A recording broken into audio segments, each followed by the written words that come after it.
Nakshatra channel அனைவருக்கும் வணக்கம். இந்த சேனலுக்கு ஃபஸ்ட் டைம் அப்படின்னா மறக்காமல் சப்ஸ்கிரைப் பண்ணிட்டு பக்கத்தில் இருக்க பெல் ஐக்கனை ப்ரெஸ் பண்ணிக்கோங்க. அப்போ தான் நான் போகிற வீடியோஸ் எல்லாமே உங்களுக்கு அலர்ட்டாக வரும். இது முழுக்க முழுக்க ஆன்மீக தகவல்களை தெளிவு வர சேனலுங்க. நம்ம சேனலில் நிறைய கோவில்களும் பரிகாரங்களும் ஒரு சில விஷயங்கள் பார்த்திங்கன்னா நம்ம வாழ்க்கையில் நம்மளை மீறி நடக்கும்போது அதுக்கான தீர்வும் நம்ம இந்த பதிவில் கொடுக்குறோம். அந்த வகையில் பார்த்திங்கனாக்க இந்த பதிவில் ஒரு 2 முக்கியமான விஷயங்கள் நான் உங்ககிட்ட பகிர்ந்துக்க போகிறேன். ஒன்று பார்த்திங்கனாக்க நம்ம வீட்டில் யாராவது இறந்து போயிருப்பாங்க, அவங்களோட ஆத்மா சாந்தி அடையாமல் இருக்குது அப்படின்னாக்க அவங்களுக்காக நம்ம போக வேண்டிய கோவில் என்ன அப்படிங்கிறதும், அதே மாதிரி இந்த கோவிலில் இன்னொரு சிறப்பு இருக்குது. பெற்ற தாய், அதாவது நம்மளோட அம்மாவுக்கு நம்ம ஏதாவது செய்கிறோம் அப்படின்னு சொல்லிட்டு செய்யாமல் விட்டோம் அப்படின்னாக்க, அம்மாவுக்கு செய்ய வேண்டிய கடமைகளை நம்ம தவறினாலும் அவங்களோட ஆசை நிறைவேறாமல் இருந்தாக்க அதுக்காக இந்த கோவிலுக்கு போய் சிவனை வழிபட்டாக்க மன அமைதி கிடைக்கும் அப்படின்னு சொல்கிறாங்க. அது எந்த கோவில், அந்த கோவிலை பற்றி நம்ம டீட்டெயில்டாக இந்த வீடியோவில் பார்த்து தெரிஞ்சுக்கலாம். வாங்க பதிவுக்குள்ளே போகலாம். இன்றைக்கி நம்ம அருமையான ஒரு சிவன் கோவிலை தான் பார்க்க போகிறோம். அந்த கோவிலோட பெயர் அருள்மிகு கோணேஸ்வரர் திருக்கோவில். இது எங்கே இருக்குதுன்னு பார்த்தீங்கன்னாக்க தமிழ்நாட்டில் திருவாரூர் மாவட்டத்தில் குடவாசலில், அதாவது புராண பெயர் திருக்குடவாயில் அப்படின்னு சொல்லுவாங்க, அமைஞ்சிருக்கிற ஒரு அற்புதமான ஆலயம். மூலவர் பார்த்திங்கன்னா கோணேஸ்வரர், தாயார் பெரியநாயகி, தல விருட்சம் வாழை, தீர்த்தம் அமிர்த தீர்த்தம்ங்க. இந்த கோவிலோட முகவரி நான் சொல்லிடுறேன். அது அருள்மிகு கோணேஸ்வரர் திருக்கோவில், குடவாசல், திருவாரூர் மாவட்டத்தில் அமைஞ்சிருக்கு. இந்த கோவிலோட அதாவது நம்ம எத்தனை மணிக்கு போகலாம் அப்படின்னா, காலையில் 6 மணியிலிருந்து நடை திறந்திருக்கும். மதியம் 12 மணி வரை நடை திறந்திருக்கும். அதுக்கப்புறம் மாலை 4லிருந்து இரவு 9 மணி வரை நடை திறந்திருக்கும். இந்த கோவிலை பற்றி இன்னும் பல விஷயங்கள் நம்ம பார்த்து தெரிஞ்சுக்கலாம் வாங்க. இந்த கோவிலை பற்றி தல வரலாறு பார்க்கறதுக்கு முன்னாடி, தன்னோட அம்மாவுக்கு, பெற்ற தாய்க்கு நம்ம ஏதாவது வாக்கு கொடுத்து அவங்களோட ஆசையை நிறைவேற்றாமல் போனோம் அப்படின்னாக்க இந்த ஆலயத்தில் சிவன்கிட்ட வேண்டுதல் மூலியமாக அந்த ஆசையை நிறைவேற்ற முடியும். அவங்களோட ஆத்மாவும் சாந்தி அடையும் அப்படிங்கிறத நான் சொல்லிவிட்டு இந்த கோயிலோட தல வரலாறு என்ன அப்படிங்கிறது பார்க்கலாம். பிரளய காலத்தில் படைப்புக்குரிய வேதங்களை பிரம்மா ஒரு குடம், அமுத குடமாது, அந்த அமுத குடத்தில் வச்சாராம். அந்த குடம் வெள்ள பிரளயத்தில் அடிச்சுட்டு போகும்போது தென் திசையில் மிதந்து வந்ததாம். நம்மளோட சிவன் என்ன பண்ணாராம், உயிர்களை படைக்க சிவன் வேடன் வடிவில் சென்று குடத்தோட பார்த்திங்கனாக்க அம்பு எய்தி அந்த குடத்தோட பாகத்தை பார்த்திங்கன்னா 4 விதமாக விழ செஞ்சார். ஒவ்வொரு இடம் விழும்போதும் அங்கே சிவன் சுயம்புலிங்கமாக எழுந்தருளினாராம். இந்த குடத்தோட வாய் பாகம் பார்த்திங்கன்னா இந்த ஸ்தலம் போய் விழுந்தது. சிவன் அங்கு சுயம்பு மூர்த்தியாக காட்சி தராரு. காலமாக இந்த சிவலிங்கம் பார்த்திங்கனாக்கா புற்றால் மூடப்பட்டதாம். இதுக்கப்புறம் கொஞ்ச நாள் கழித்து கருடனோட தாய் சத்ரு என்பவளோட சூழ்ச்சியால் அவளிடம் அடிமையாக இருந்ததாக ஒரு புராண கதை இருக்குது.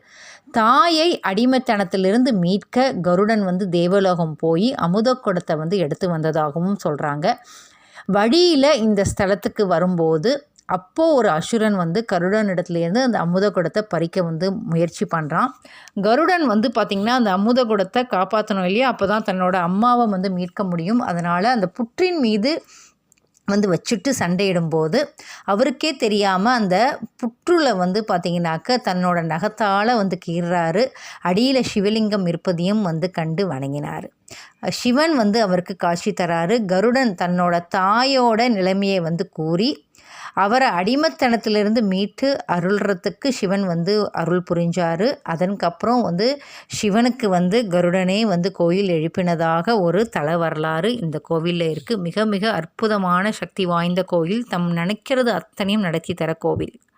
இந்த ஸ்தலத்தில் உள்ள இறைவன் பார்த்திங்கனாக்க சதுர பீடத்தில் சுயம்பு மூர்த்தியாக காட்சி தராரு. சுவாமியோட மேனியில் கருடனோட அழகுப்பட்ட தழும்பு இன்னும் இருக்குது.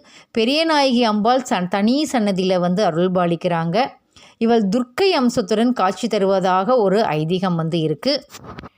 இந்த கோவிலில் பார்த்திங்கன்னா விதவிதமான விநாயகரை நம்மளால் பார்க்க முடியும். அமுத தீர்த்த கரையில் ஆதி கஜநகர் அப்படிங்கிற ஒரு விநாயகர் இருக்கார். இந்த கோவிலுக்குள் நுழைஞ்சதும் வலது புறத்தில் அனுமதி விநாயகர் சன்னதியும் இருக்குது. இவரை வணங்கி அனுமதி பெற்று தான் சிவனை போய் பார்க்கணும் அப்படின்னு சொல்கிறாங்க. இது தவிர வந்து பிரகாரத்தில் வந்து பார்த்திங்கன்னா மாலை வழிபாட்டு விநாயகர் அப்படின்னு ஒரு விநாயகரும் வந்து இருக்கார். அதே மாதிரி சாயரக்ஷ பூஜையில் இவருக்கே முதல் பூஜை செய்யப்படுறதுன்னு வந்து சொல்கிறாங்க. இரட்டை விநாயகர் சன்னதியும் இங்கே வந்து இருக்குது. ஒவ்வொரு வருஷமும் மாசி மகத்தன்னைக்கு சுவாமி, அம்பாள், விநாயகர், முருகன், சண்டிகேஸ்வரர் ஆகிய பஞ்சமூர்த்திகளும் அமுத தீர்த்தத்துக்கு எழுந்தருளி தீர்த்த நீராடுறாங்க. பிரகாரத்தில் குடவாயிற் குமரன் சன்னதியும் வந்து இருக்குது. இந்த முருகனை அருணகிரிநாதர் திருப்புகழில் வந்து பாடியிருக்கிறதா வந்து சொல்கிறாங்க. இந்த கோவிலில் 2 பைரவர் வந்து இருக்குது. இவருக்கு வந்து பார்த்திங்கன்னா ஒருவருடன் நாய் வாகனம் இல்லாமல் இருக்காங்க. அது வந்து ஒரு தனி சிறப்பு. இங்கே கோவிலுக்கு வர பக்தர்கள் யாரெல்லாம் வராங்கன்னா, தாயோட ஆசைகளை நிறைவேற்றி வைக்காமல் வருந்துபவர்கள், அவங்களோட ஆசையை நிறைவேற்றணும் அப்படின்னு வந்து தவிக்கிறவங்க இங்கே சிவனை வந்து வேண்டினா கண்டிப்பாக அம்மாவோட ஆசையை நிறைவேற்ற முடியும் அப்படின்னு வந்து சொல்கிறாங்க. அதே மாதிரி புத்திரதோஷம் உள்ளவங்க இங்கே வந்து வேண்டிக்கிட்டாக்க புத்திரதோஷம் அகலும். திருமண தோஷம் இருக்கிறவங்க ராகு காலத்தில் துர்க்க சன்னதியில் எலுமிச்சையில் நெய் தீபம் ஏற்றினா திருமண தோஷம் விலகும்னு வந்து சொல்கிறாங்க. தை மாதத்தில் 3 நாட்கள் வந்து பார்த்திங்கனாக்க சிவனோட மீது சூரிய ஒளி வந்து விழருது. இந்த ஸ்தல இறைவன் சுயம்புலிங்கமாக அருள்பாலிக்கிறார் அப்படின்னு உங்களுக்கு தெரியும். மேற்கு நோக்கிய இந்த ஸ்தலத்தை திருப்பணி செய்த கோச் செங்கட் சோழன் வந்து பார்த்திங்கன்னா இதை மாட கோயிலாக வந்து மாற்றி கட்டியிருக்காரு. இந்த கோயில் சோழர்களால் கட்டப்பட்டது. சிவனோட தேவார பாடல் பெற்ற 274வது சிவாலயங்களில் இது 157வது தேவார ஸ்தலம். ரொம்ப சிறப்பு வாய்ந்த ஸ்தலம். அம்மாவோட ஆசையை நிறைவேற்றுறதுக்காகவும் இறந்தவர்கள் வந்து பார்த்திங்கன்னா மனசாந்தி அடையிறதுக்கும் இந்த கோவிலில் வந்து வழிபடுறாங்க. கோவிலோட முகவரி மறுபடியும் சொல்கிறேன். அருள்மிகு கோணேஸ்வரர் திருக்கோயில், குடவாசல், திருவாரூர் மாவட்டம்.